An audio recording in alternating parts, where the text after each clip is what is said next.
When the ladies removed after dinner, Elizabeth ran up to her sister, and seeing her well guarded from cold, attended her into the drawing-room, where she was welcomed by her two friends with many professions of pleasure, and Elizabeth had never seen them so agreeable as they were during the hour which passed before the gentlemen appeared. Their powers of conversation were considerable. They could describe an entertainment with accuracy, relate an anecdote with humor, and laugh at their acquaintance with spirit. But when the gentlemen entered, Jane was no longer the first object. Miss Bingley's eyes were instantly turned toward Darcy, and she had something to say to him before he had advanced many steps. He addressed himself to Miss Bennet with a polite congratulation. Mr. Hurst also made her a slight bow and said he was very glad, but diffuseness and warmth remained for Bingley's salutation. He was full of joy and attention. The first half hour was spent in piling up the fire, lest she should suffer from the change of room, and she removed at his desire to the other side of the fireplace, that she might be further from the door. He then sat down by her and talked scarcely to anyone else. Elizabeth, at work in the opposite corner, saw it all with great delight. When tea was over, Mr. Hurst reminded his sister-in-law of the card-table, but in vain. She had obtained private intelligence that Mr. Darcy did not wish for cards, and Mr. Hurst soon found even his open petition rejected. She assured him that no one intended to play, and the silence of a whole party on the subject seemed to justify her. Mr. Hurst had therefore nothing to do but to stretch himself on one of the sofas and go to sleep. Darcy took up a book, Miss Bingley did the same, and Mrs. Hurst, principally occupied in playing with her bracelets and rings, joined now and then in her brother's conversation with Miss Bennet.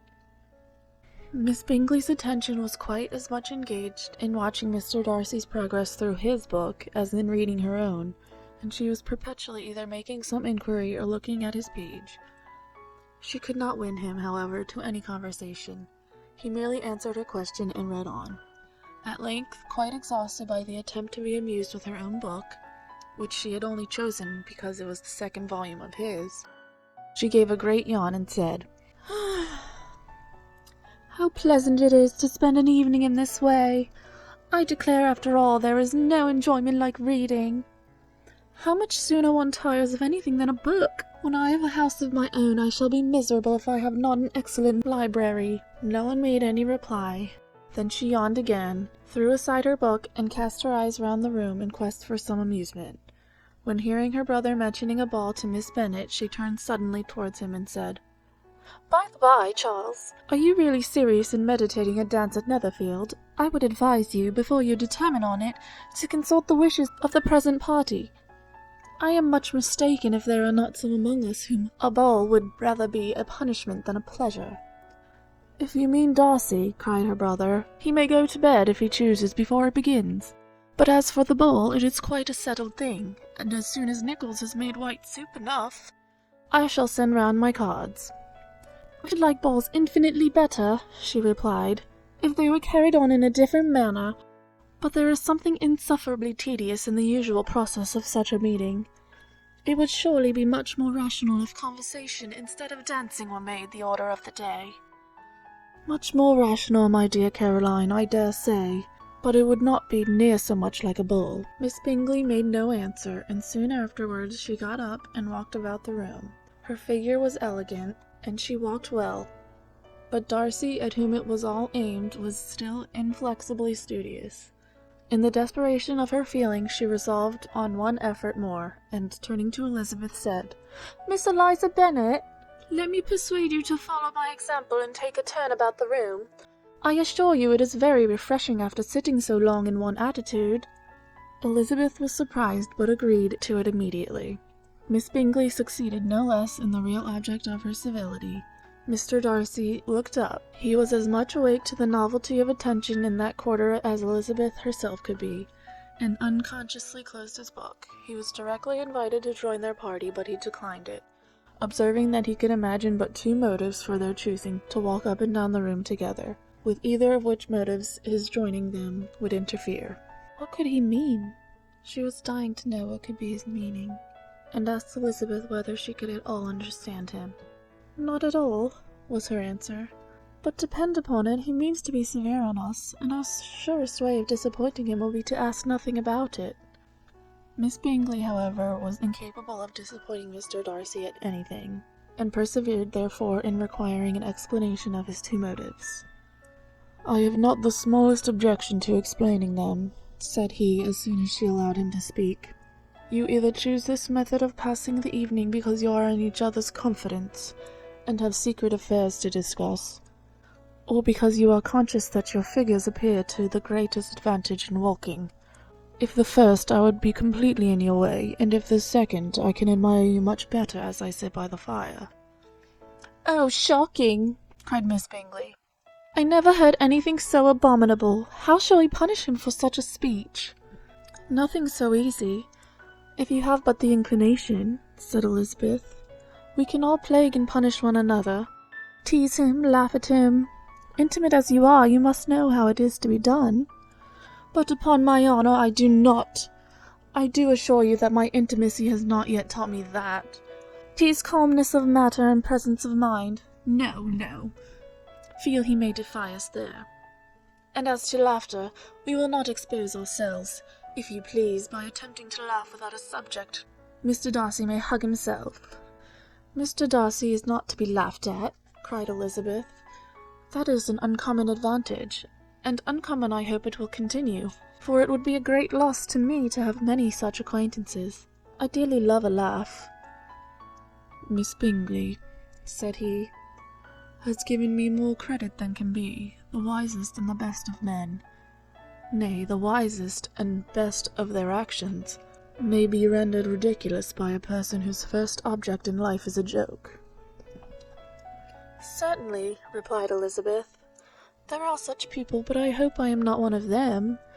I hope I never ridicule what is wise and good. Follies and nonsense, whims and inconsistencies do divert me, I own, and I laugh at them whenever I can. But these, I suppose, are precisely what you are without." "Perhaps that is not possible for anyone, but it has been the study of my life to avoid those weaknesses which often expose a strong understanding to ridicule." "Such as vanity and pride."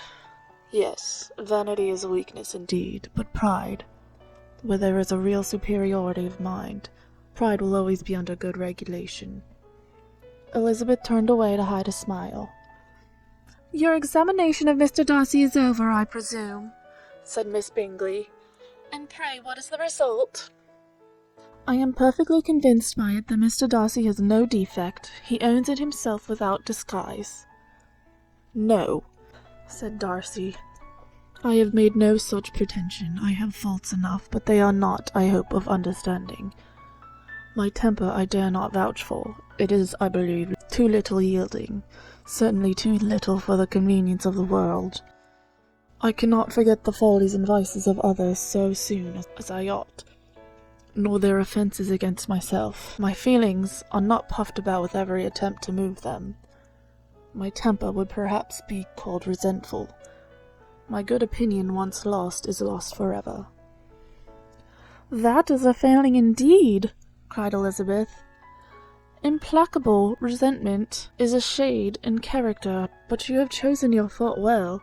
I really cannot laugh at it. You are safe from me. There is, I believe, in every disposition a tendency to some particular evil, a natural defect which not even the best education can overcome." "And your defect is to hate everybody." "And yours," he replied with a smile, "is wilfully to misunderstand them." "Do let us have a little music," cried Miss Bingley, tired of conversation in which she had no share. "Louisa, you will not mind my waking Mr. Hurst?" Her sister had not the smallest objection, and the pianoforte was opened, and Darcy, after a few moments' recollection, was not sorry for it. He began to feel the danger of paying Elizabeth too much attention.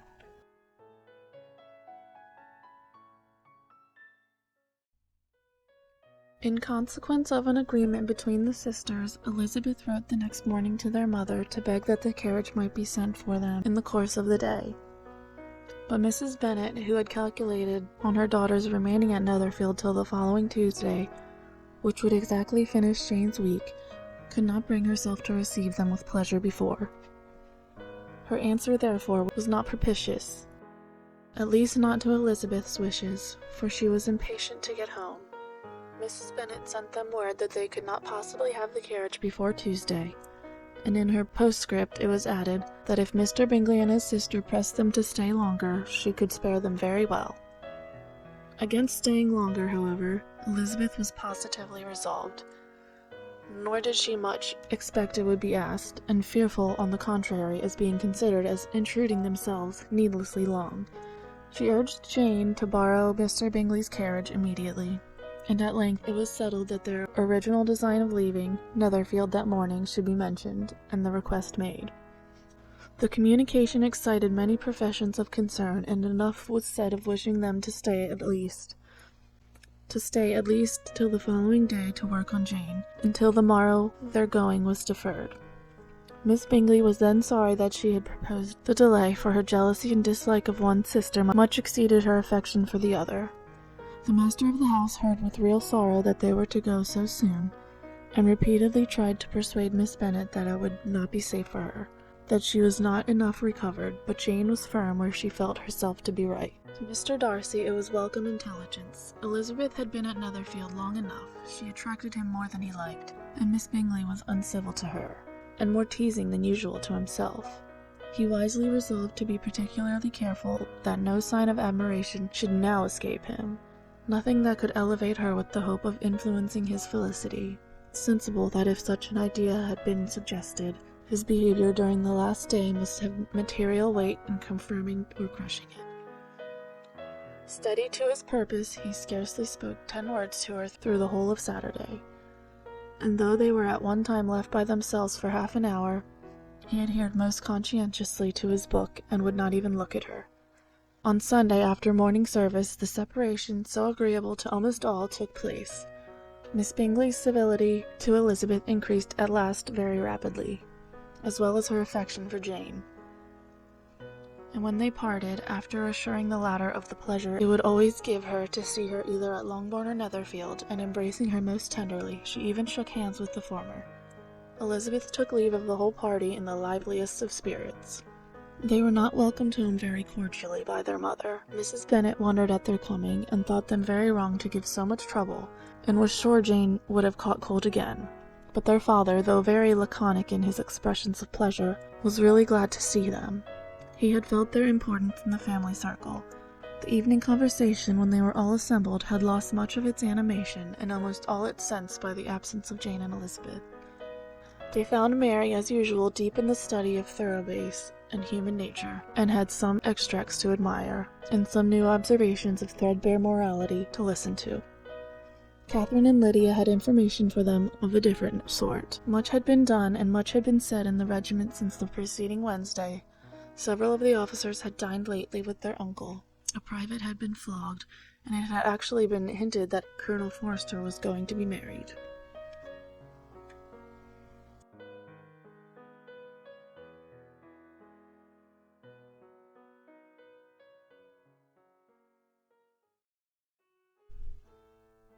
"I hope, my dear," said Mr. Bennet to his wife, as they were at breakfast the next morning, "that you have ordered a good dinner today, because I have reason to expect an addition to our family party." "Who do you mean, my dear? I know of nobody that is coming, I am sure, unless Charlotte Lucas should happen to call in, and I hope my dinners are good enough for her. I do not believe she often sees such at home. The person of whom I speak is a gentleman and a stranger." Mrs. Bennet's eyes sparkled. "A gentleman and a stranger? It is Mr. Bingley, I am sure. Well, I am sure I shall be extremely glad to see Mr. Bingley, but, good Lord, how unlucky! There is not a bit of fish to be got today. Lydia, my love, ring the bell. I must speak to Hill at this moment." "It is not Mr. Bingley," said her husband. "It is a person whom I never saw in the whole course of my life." This roused a general astonishment, and he had the pleasure of being eagerly questioned by his wife and his 5 daughters at once. After amusing himself some time with their curiosity, he thus explained: "About a month ago I received this letter, and about a fortnight ago I answered it, for I thought it a case of some delicacy, and requiring early attention. It is from my cousin, Mr. Collins, who, when I am dead, may turn you all out of this house as soon as he pleases." "Oh, my dear," cried his wife, I cannot bear to hear that mentioned. Pray do not talk of that odious man. I do think it is the hardest thing in the world that your estate should be entailed away from your own children, and I am sure, if I had been you, I should have tried long ago to do something or other about it. Jane and Elizabeth tried to explain to her the nature of an entail. They had often attempted to do it before, but it was a subject on which Mrs. Bennet was beyond the reach of reason, and she continued to rail bitterly against the cruelty of settling an estate away from a family of 5 daughters, in favor of a man whom nobody cared anything about. "It certainly is a most iniquitous affair," said Mr. Bennet, "and nothing can clear Mr. Collins from the guilt of inheriting Longbourn. But if you will listen to his letter, you may perhaps be a little softened by his manner of expressing himself." "No, that I am sure I shall not, and I think it is very impertinent of him to write to you at all, and very hypocritical. I hate such false friends. Why could he not keep on quarrelling with you as his father did before him?" "Why, indeed, he does seem to have had some filial scruples on that head, as you will hear." "Hunsford, near Westerham, Kent, 15th October. Dear Sir, the disagreement subsisting between yourself and my late honoured father always gave me much uneasiness, and since I have had the misfortune to lose him, I have frequently wished to heal the breach, but for some time I was kept back by my own doubts, fearing lest it might seem disrespectful to his memory for me to be on good terms with anyone with whom it had always pleased him to be at variance. There, Mrs. Bennet. My mind, however, is now made up on the subject, for having received ordination at Easter, I have been so fortunate as to be distinguished by the patronage of the Right Honourable Lady Catherine de Bourgh, widow of Sir Louis de Bourgh, whose bounty and beneficence has preferred me to the valuable rectory of this parish, where it shall be my earnest endeavour to demean myself with grateful respect towards her ladyship, and be ever ready to perform those rites and ceremonies which are instituted by the Church of England.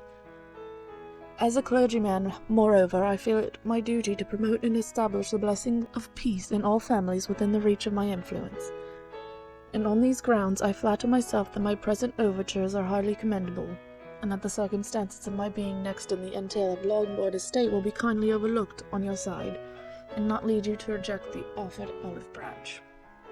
I cannot be otherwise than concerned at being the means of injuring your amiable daughters, and beg leave to apologize for it, as well as to assure you of my readiness to make them every possible amends. But this hereafter, if you should have no objection to receive me into your house, I propose myself the satisfaction of waiting on you and your family, Monday, November 18th by 4 o'clock, and shall probably trespass on your hospitality till Saturday's se'nnight following, which I can do without any inconvenience, as Lady Catherine is far from objecting to my occasional absence on a Sunday, provided that some other clergyman is engaged to do the duty of the day. I remain, dear sir, with respectful compliments to your lady and daughters, your well-wisher and friend, William Collins. At 4 o'clock, therefore, we may expect this peacemaking gentleman, said Mr. Bennet, as he folded up the letter. He seems to be a most conscientious and polite young man, upon my word, and I doubt not will prove a valuable acquaintance, especially if Lady Catherine should be so indulgent as to let him come to us again. There is some sense in what he says about the girls, however, and if he is disposed to make them any amends, I shall not be the person to discourage him. Though it is difficult, said Jane, to guess in what way he can mean to make us the atonement he thinks our due, the wish is certainly to his credit. Elizabeth was chiefly struck by his extraordinary deference for Lady Catherine, and his kind intention of christening, marrying, and burying his parishioners whenever it were required. He must be an oddity, I think, said she. I cannot make him out. There is something very pompous in his style, and what can he mean by apologizing for being next in the entail? We cannot suppose he would help it if he could. Could he be a sensible man, sir? No, my dear, I think not. I have great hopes of finding him quite the reverse. There is a mixture of civility and self-importance in his letter which promises well. I am impatient to see him. In point of composition, said Mary, the letter does not seem defective. The idea of the olive branch, perhaps, is not wholly new, yet I think it is well expressed. To Catherine and Lydia, neither the letter nor its writer were in any degree interesting. It was next to impossible that their cousin should come in a scarlet coat, and it was now some weeks since they had received pleasure from the society of a man in any other color. As for their mother, Mr. Collins's letter had done away much of her ill will, and she was preparing to see him with a degree of composure which astonished her husband and daughters. Mr. Collins was punctual to his time, and was received with great politeness by the whole family. Mr. Bennet indeed said little, but the ladies were ready enough to talk, and Mr. Collins seemed neither in need of encouragement nor inclined to be silent himself. He was a tall, heavy-looking young man of 25. His hair was grave and stately, and his manners were very formal. He had not been long seated before he complimented Mrs. Bennet on having so fine a family of daughters. Said he had heard much of their beauty, but that this instant fame had fallen short of the truth, and added that he did not doubt her seeing them all in due time disposed of in marriage. This gallantry was not much to the taste of some of his hearers, but Mrs. Bennet, who quarrelled with no compliments, answered most readily, "You are very kind, I am sure, and I wish with all my heart it may prove so, for else they will be destitute enough. Things are settled so oddly." "You allude, perhaps, to the entail of this estate?" "Ah, sir, I do indeed. It is a grievous affair to my poor girls, you must confess. Not that I mean to find fault with you for such things. I know are all chance in this world. There is no knowing how estates will go when once they come to the entailed." "I am very sensible, madam, of the hardship to my fair cousins, and could say much on the subject, but that I am cautious of appearing forward and precipitate. But I can assure the young ladies that I come prepared to admire them. At present I will not say more, but perhaps when we are better acquainted—" He was interrupted by a summons to dinner, and the girls smiled on each other.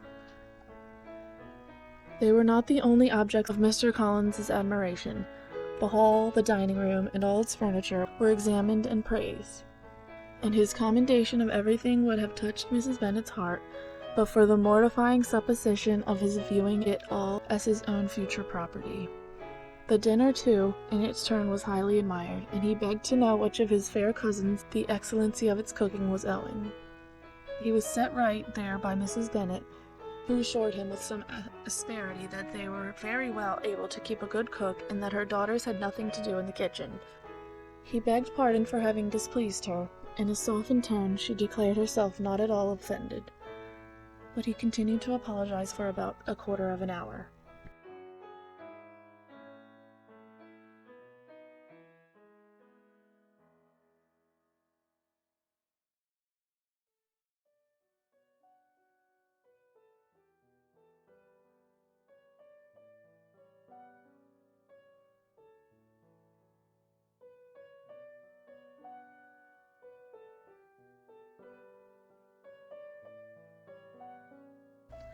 During dinner Mr. Bennet scarcely spoke at all, but when the servants were withdrawn he thought it time to have some conversation with his guest, and therefore started a subject in which he expected him to shine, by observing that he seemed very fortunate in his patroness. Lady Catherine de Bourgh's attention to his wishes and consideration for his comfort appeared very remarkable. Mr. Bennet could not have chosen better. Mr. Collins was eloquent in her praise. The subject elevated him to more than usual solemnity of manner, and with the most important aspect he protested that he had never in his life witnessed such behavior in a person of rank, such affability and condescension as he had himself experienced from Lady Catherine. She had been graciously pleased to approve of both of the discourses which he had already had the honour of preaching before her. She had also asked him twice to dine at Rosings, and had sent for him only the Saturday before to make up her pool of quadrille in the evening. Lady Catherine was reckoned proud by many people he knew, but he had never seen anything but affability in her. She had always spoken to him as she would to any other gentleman. She made not the smallest objection to his joining in the society of the neighbourhood, nor to his leaving the parish occasionally for a week or two to visit his relations. She had even condescended to advise him to marry as soon as he could, provided he chose with discretion, and had once paid him a visit in his humble parsonage, where she had perfectly approved all the alterations he had been making, and had even vouchsafed to suggest herself some shelves in the closet upstairs.